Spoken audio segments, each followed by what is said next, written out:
Morning mga idol. Good morning. Linggo ngayon dito.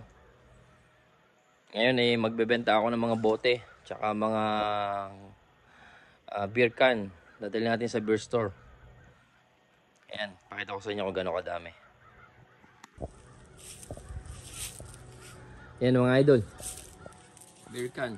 Ayan mga bote. Bebenta natin yan. Kaya let's go.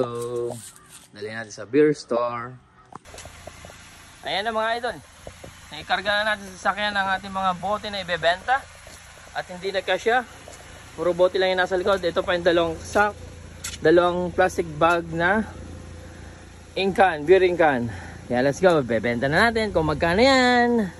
Kaya mga idol, tala na. Bebenta na natin ang ating bote.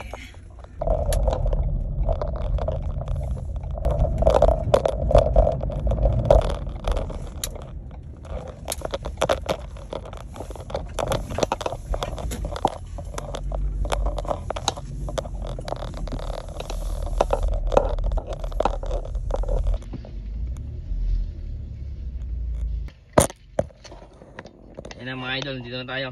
Tara, tingnan natin kung magkano natin. Let's go. Yan na guys. Kukunin pa natin yung yung dalawang bag na inkan na yung bote. Ito ang beer store. Let's go.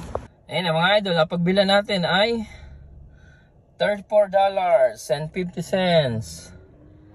Ayan na, ang ginawa ko, bumili ulit ako ng isang case ng Corona. Nagdagdag ako ng $19.45. O, paano guys? Yan ang kinita natin sa mga bote natin sa loob ng isang taon. Bye-bye mga idol, Okay. God bless to all mga idol. Bye-bye. Yan idol, yung bilhin natin isa.